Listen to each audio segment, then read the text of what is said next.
Semuanya, kali ini gua kedatangan tamu dari Serem Anjir nih. Nih, ini dia yang bernama siapa? Kak Lala Iya, Lala. sama Kak Niki, Niki. Nah, burung kali ditepokin. buat kalian juga tertarik dengan Kak Lala sama Kak Niki, boleh kasih Instagramnya Kak? Iya, kalau aku namanya Hye_Tuna. Kalau- H_Tuna. Sabar dong, orang iya, mau iya. kelar. Lanjut. Kalau gue susah namanya, ntar tulis aja kali ya. Oh, iya. iya ntar. Kali ini kakak bakal cerita pengalaman Niki. Niki, Kak Niki. Pengalamannya boleh diceritain sedikit nggak Kak? Oke, jadi pengalaman pribadi gue waktu tahun 2019 sih, aku ngeliat ada cewek di kamar mandi, dia bilang begitu kan. Nah itu posisinya gue bener-bener sama sekali gue belum bisa apa-apa tuh, belum bisa ngeliat. Pokoknya gue masih nggak percaya lah intinya gitu soal kayak gituan. Oke, tahan dulu Kak, Oke. tahan dulu, jangan diceritain semua. Ini ini kasih tahu inti-intinya aja gitu buat para penonton nih biar penasaran. Buat kalian jangan lupa di-subscribe channel gua, jangan lupa juga di-subscribe channel Serem Serem Anjir. Anjir. Anjir. Jangan lupa ya. Jangan lupa juga nyalain loncengnya biar kalian tahu video-video terbaru dari kita. Oke, langsung aja ke bola misteri. Anjay.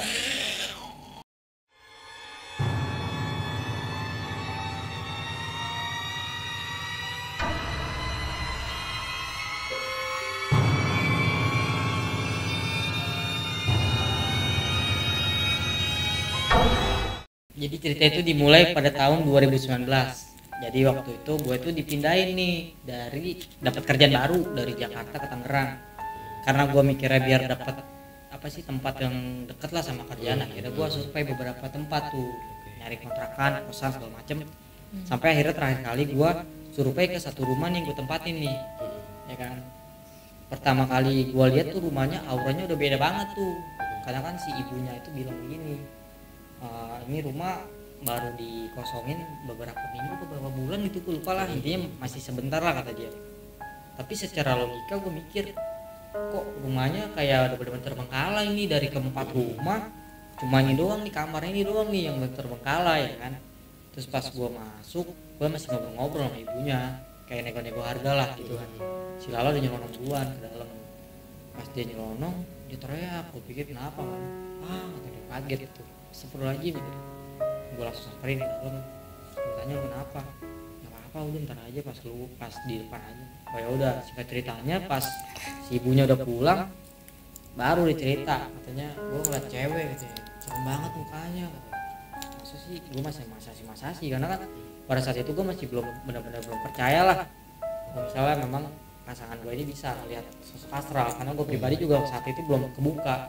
Oke, yang dilihat tuh sosoknya seperti apa? Bisa didetailin nggak mukanya seperti apa gitu ya? Mukanya itu drok, serem, kayak yang udah ada darah gitu. Ada darahnya. Kayak busuk sebelah kiri. Buat kalian yang punya cerita horor bisa DM ke kami. Kami tunggu cerita kalian.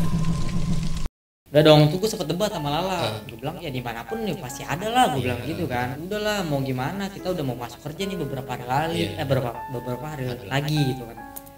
Ya udah mau nggak mau gue ambil di situ ya kan. Oke lah, singkat ceritanya gue udah minum barang.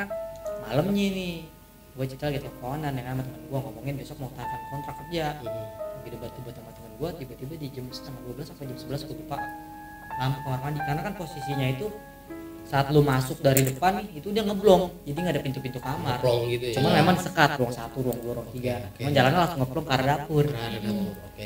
Pas gua ini lagi teleponan, si Lala ngoceh-ngoceh, lampu tiba-tiba kayak cetak gitu. Gua pikir konslet kan, dia marah-marah, jangan dimainin lampunya begitu dia ngomong. Gua pikir bercanda ya kan. Terus nggak lama kedengeran suara air, kayak orang lagi mainin air gimana sih, Dikucek-kucek gitu iya, ya. Ngacak gitu ya kan. Tiba-tiba gua lagi teleponnya, dia bangun, digebrak sama dia, sakar lampunya, tembok dibrek, bener tuh. Gua pikir emang lampunya error ya kan. Terus nggak lama tiba-tiba jam setengah 2 lagi tuh ya begitu lagi, tapi dia kayak ngelempar sesuatu, strek gitu kan. Gua masih positif thinking, masih teleponan gua sama temen gua. Tiba-tiba dia diem ya kan. Terus gue ceritanya tuh berempat sama temen gue lagi tuh, dia habis bantuin gue pindahan, ngobrol lah kayak begini. Yang satu dia sensitif, dia bisa ngerasain ada yang datang tapi nggak bisa lihat. Nggak bisa. Buat kalian yang punya cerita horor bisa DM ke kami. Kami tunggu cerita kalian. Terus tiba-tiba nih si Lala si temennya ini bilang ada yang datang nih, nggak tahu dari mana. Gue masih sibuk teleponan karena kan gue takut juga, tapi gue masih berpikir positif lah, biar ngilang rasa takut. Iya, nggak lama si Lala kayak kamu agak lemes gitu ya, pas di situ nyender begini. Gue inget tuh nyender begini kan. Lama gue lagi teleponan, gue ngantuk nih, dalam hati gue ngantuk gue begini anjir. Tiba-tiba tangan gue begini,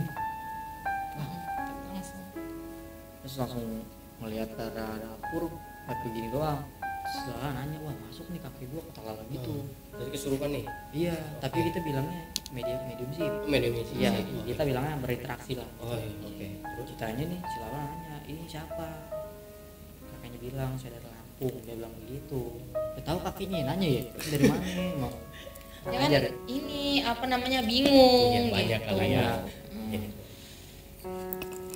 Udah pas datang tuh si kuntinya nih ceritanya kalau dari Lala mundur. Ya pas gue kemasukan begitu gue juga ngerasa nih kuntinya kayak mundur nih gitu kan, tapi gue belum bisa lihat. Pas kakeknya keluar, si kunti kan di belakang tuh, gue nggak denger suara dia, bener-bener gue denger jelas banget ngoceh-ngoceh malah. Jadi si Lala sakut-sakutan nih, gue denger apa yang dia omongin sama si kunti itu. Di komunikasinya itu Iya. Oke. Jadi apa yang dia omongin kunti itu Lala nyaut, gue denger gitu kan. Kalau kamu mau di si kunti bilang, saya nggak suka ya tempat saya jadi rapi. Oke. Dia bilang Lah ya. saya nggak suka tempatnya terang, makanya lampunya tuh dimatiin sama dia. Dia nggak suka kalau terang atau dia gitu kan. Selalu ngoceh-ngoceh, ya nggak bisa begitulah, gua di sini bayar kata dia begitu kan. Kalau mau lu aja yang pindah gitu. Dia ngomong nyeletuk. Terus udah tuh gue nyampein ke Lala, si ceweknya ngomong begini, saya mau kasih kamu tinggal sini tapi kalian harus kasih saya darah. Ngomong begitu Ngomong tuh. begitu Intinya. iya Iya. intinya udah gak lama kita antepin aja, kita diemin aja, udah kita antepin. Akhirnya kita tidur nih jam 2:30 ke jam 2, lampunya mati konslet. Mati lagi tuh. Jebret, mati lampu bener-bener. Apa sih kayak bener-bener listrik itu kayak dicabut Iya, kayak gitu. Oke. mati. Pas gua tidur, gua lagi tidur tuh ceritanya dengan berdua teman gua di ruangan yang depan, paling depan tuh, gua di tengah ini deket sama dapur sama WC. Gua lagi tidur begini, bener-bener gua ngeliat turun dari atas, tingginya segini nih, atas ini 2 meteran lah ya. Iya, kurang lebih 2 meteran. Turun tuh gede banget. Anjir kata gua kaget, gua pikir itu gua mimpi. Udah ngeliat dia ngeliatin ke arah Lala, kayak marah gitu. Marah. Besoknya gua kayak kepikiran, gua gambar-gambar kan. Marah dia, kamu ngapain gambar itu kan yang di belakang kata dia gitulah. Ini mah aku gambar apa yang di pikiran aku begitu. Dia nggak ada angin nggak ada hujan langsung ngegambar aja. Gambar tiba-tiba Gitu. tanpa gua sadar. Kayak gitu kan. Gambar kan. Udah tuh singkat ceritanya. Besok malamnya pas malam Jumat itu ya. Kan kita pindah tuh hari Rebo malam Kamis. Berarti Kamisnya malam Jumat ya. Gua ini diajak main sama ibu warung yang punya kontrakan itu. Kita kalau mau ke sono, kalau mau motong jalan mesti lewat belakang nih. Belakang samping kontrakan gue itu Kuburan keluarga. Gue kaget. Kuburan Karena kan kayak kebun gitu kan, gue nggak mungkin. Kuburannya memang nggak terurus lah. Dan gue anjing kaget gue kata gue. Ini di sampingnya kuburan lagi yang. Udah nggak apa-apa lewat aja. Itu bener gue merinding banget tuh dari situ. Kayak mulai ngerasa Iya, ngerasa ada doang ya. ada hadir gitu kan. Nah pas di situ kita ngobrol-ngobrol, namanya si ibu-ibu itu tahu Lala bisa ngeliat kan, karena waktu itu dia mungkin enggak kali si Lala ngobrol, dengar si ibu itu dengar kalau si Lala cerita ada cewek di situ. Jadi bahan omongan lah di tetangga, namanya mama. Iya, biasa mulut ke mulutnya cepet lah ya. Nanya tuh, Kak, di kamar saya sering kehilangan duit. Iya. Itu ada Tolong dong liatin ini gua ketawa. Kan namanya sosok astral gitu, kalau kita ngomongin secara nggak langsung ke connect. Kayak begini kita ngomongin banyak yang ngantri. Iya. Buat kalian yang punya cerita horor bisa DM ke kami. Kami tunggu cerita kalian. Pas si Lala gua bawa pulang ke kontrakan tuh, gua bopong tuh ya kan. Nyender ya, pingsan tiba-tiba. Pas dia pingsan tuh kuntilanak datang lagi ke depan, ke ruangan depan. Yang sama Iya, kuntilanak yang di dalam kontrakan itu. Gua langsung bangunin, yang ini ada kuntilanak bagaimana lu pingsan lagi gitu. Oh, pasti kakaknya ini pingsan. Pingsan Iya. gitu kan. gue bingung gue masih gimana ya kan. Gak lama tiba-tiba masukkan jebret, nangis gue.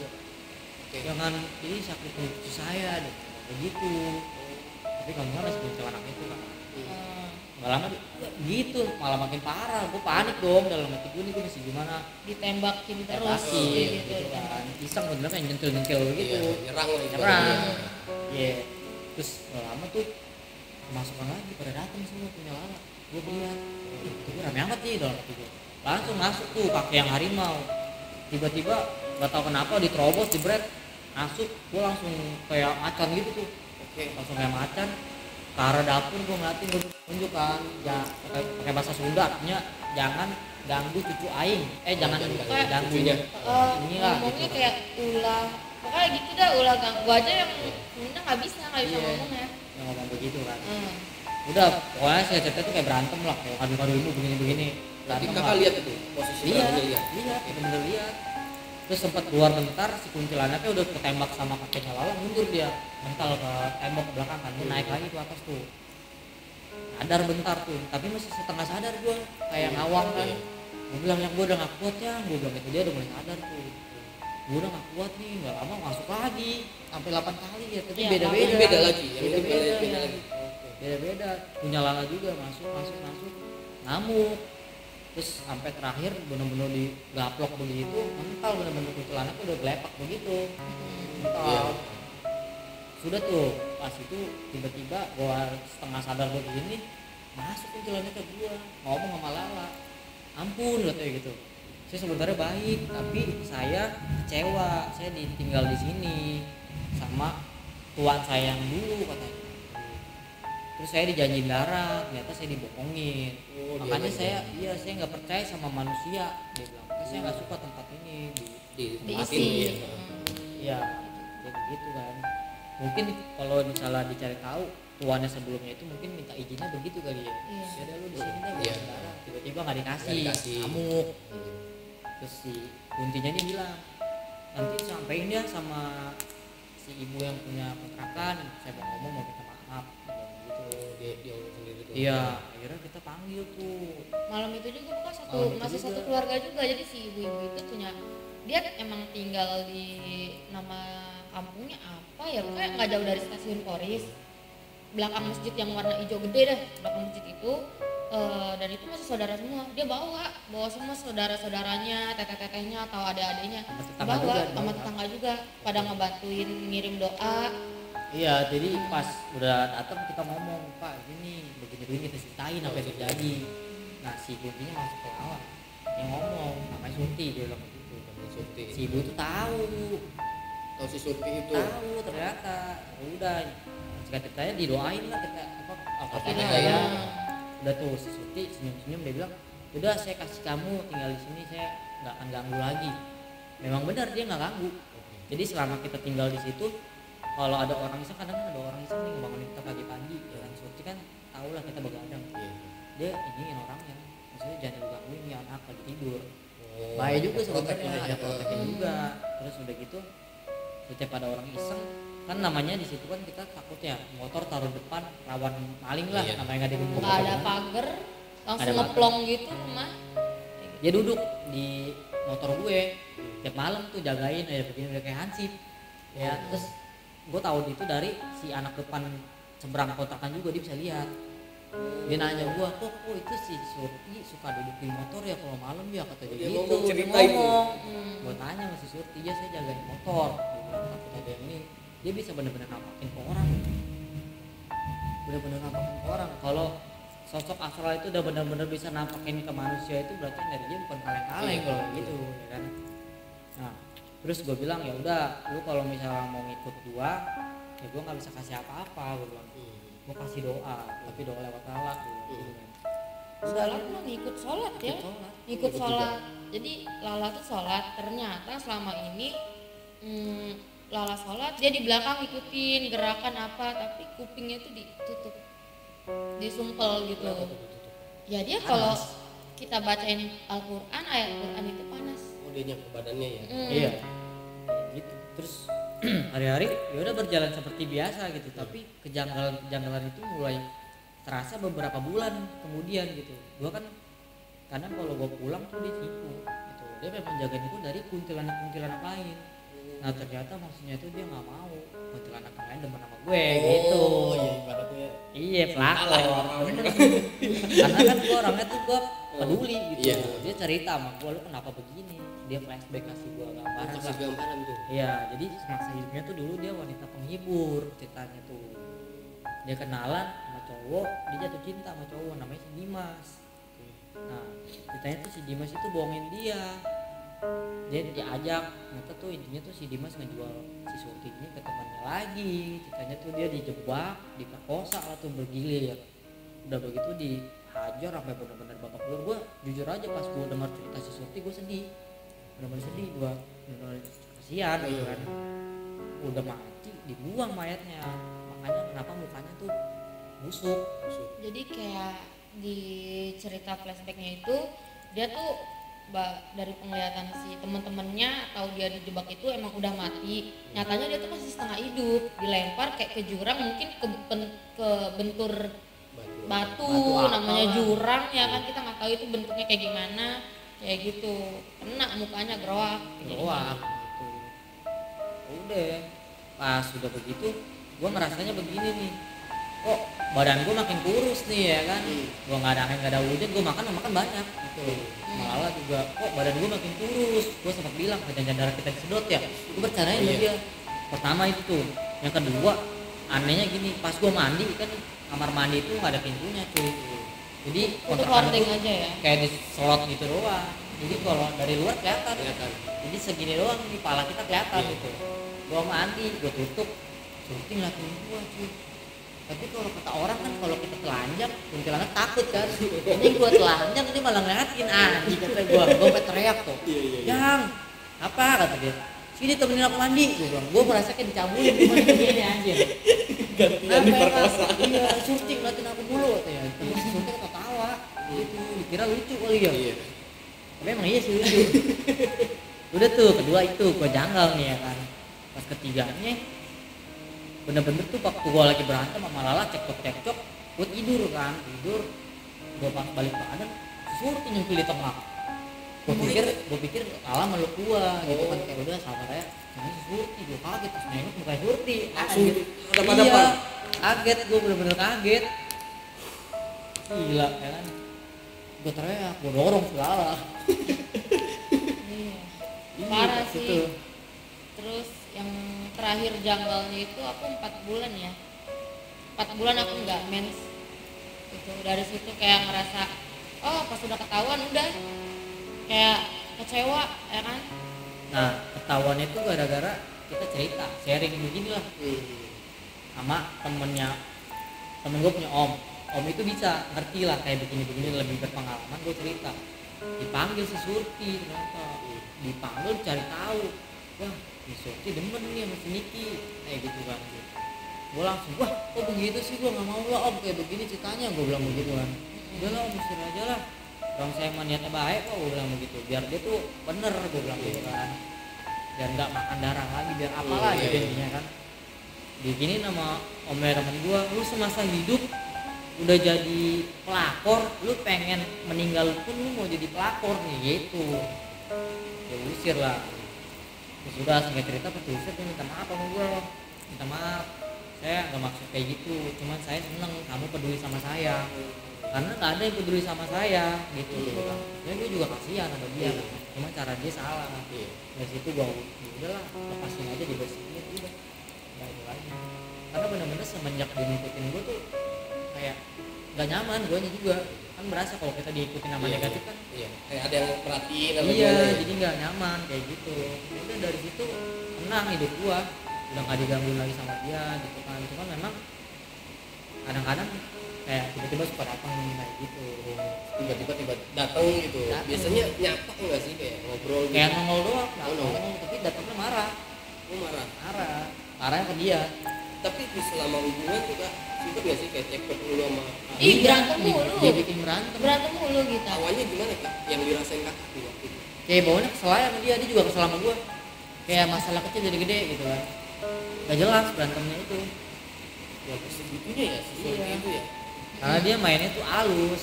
Ibaratnya dideketin dulu nih. Iya, biar gue baper Iya. gitu. Oh dia lebih perhatian sama gue gitu kan. Orang gue juga sampai mikir gini, kok lu bisa perhatian seininya banget sama setan gitu loh. Dia gaib, sampai sempet kayak dibercandain, gue kayak berasa punya pacar dua, diprotek banget waktu kita jalan-jalan ya di motor ya. Dia sempet ngomong gitu, kata gue gaib jangan dibercandain, gue bilang gitu kan. Nanti malah yang ada emang beneran suka, kata gue gitu. Dia ngomong cuma bercanda doang sih, kata dia gitu kan. Cuman ya jangan begitu kata-katanya, karena gaib tahu kayak gampang banget manipulasiin pikiran kita, Iya, bener. kayak gitu. Iya. Tapi sempet kakak kayak diseakan-akan dicelakain nggak sih dengan itu kan ibaratnya dia suka nih sama Enggak sih, Enggak. enggak ada bikin celaka, cuman kayak bikin makin kurus kayak kita makan banyak ya, makan banyak tapi kok kurus terus sampai kayak bingung. Nih 4 bulan aku nggak dapet mens kayak gitu loh. Terus sampai kaget gitu kan. Iya. Takutnya gendut. Iya. Iya. Oh berarti sosok itu tuh mengambil apa sih darah mungkin lah ya. Iya. Mungkin dari kakak berdua lah ya. Sampai Iya. kakak kurus seperti itu ya. Jadi pas kodamnya Lala dateng, dia mundur. Kirain kakeknya jauh, datang dia. Buat kalian yang punya cerita horor bisa DM ke kami. Kami tunggu cerita kalian. Mungkin kalau orang dengar cerita, apaan sih ini nggak masuk akal ya, namanya kita yang ngalamin kan, kita hidup berdampingan sama gaib ya kan. Dari sebelum adanya manusia kan yang lebih dahulu diciptain itu gaib, jin, setan, ya kan. Baru tuh yang namanya Adam dibuat dari tanah ya kan, diturunin ke bumi, udah kita dampingan sama mereka. Iya, seperti itu sih. Percaya apa enggak balik Percaya lagi nggak ke diri percaya, kalian lah iya ya. benar. Soalnya kakak mungkin yang merasakan lah ya. Iya. Karena gue juga awalnya gue nggak percaya sama hal gituan. Kenapa tiba-tiba bisa gue yang kemasukan, kenapa nggak dia gitu. Biasa kan kalau kodam pendamping itu memang masuk ke yang punya gitu, yang didampingin. Kenapa gue? Terus setelah gue cek tahu, iya sih gue nggak percaya. Setelah gue alamin baru gue percaya. Iya, Kadang-kadang orang kayak gitu. ibaratnya manusia harus kejedot dulu, waduh gue sadar Iya. nih. Dari situ gue nggak berani ngeledekin dia lagi. Dulu gue ledekin, masa sih lu punya kodam gitu. Pas udah kemasukan baru sadar. Iya benar. Oke, kira-kira segitu. Makasih banyak ya buat Kak Lala, Iya. Kak Niki. Kak Niki. Makasih banyak nih udah mau cerita. Buat kalian nih yang pengen tahu konten-kontennya Kak Lala sama Kak Niki, bisa cek mana Kak? Di Serem Anji ya. Nah, itu konten-konten apa tuh Kak? Explore juga, tarot juga. Ya udah gitu-gitu dulu. Explore main berbau-bau horor gitu. Kalau kita mah ada podcast juga, cuma kita jarang podcast, lebih sukanya ke explore sih. Nanti boleh nih kapan-kapan nih Phil Agus nih kita ajak nih. Boleh, Susuran nih, ya kan? boleh. Jangan ngerasain ngeliat setan. Apa mau bikin prank 18+ gimana? Wah, jangan. Iya. Kalau Iya ya. ntar pada kabur. Ini Bukan jangan. takutnya sama setan. Takutnya sama kita ya kan. Iya. Aduh, penghuni neraka kalian gitu. Karena kan banyak juga yang nanyain kok kalau nggak explore lagi gitu. Cuma kan karena kita lagi sibuk gitu kan, memang lagi sibuk banget. Yang namanya orang pengangguran lah ya. Nyari kesibukan. Dari kesibukan aja Iya, gitu kan. benar. Kalau nggak ada yang dicari gitu. Iya. Iya, Ya aduh. udah nanti paling kita collab lah ya. Oke, benar Kak. Di sini banyak kok tempat horor. Oke, jangan lupa subscribe nih, jangan lupa like, komen, jangan lupa juga nyalain loncengnya biar kalian tahu video terbaru dari kita. Oke, segitu aja. Dah.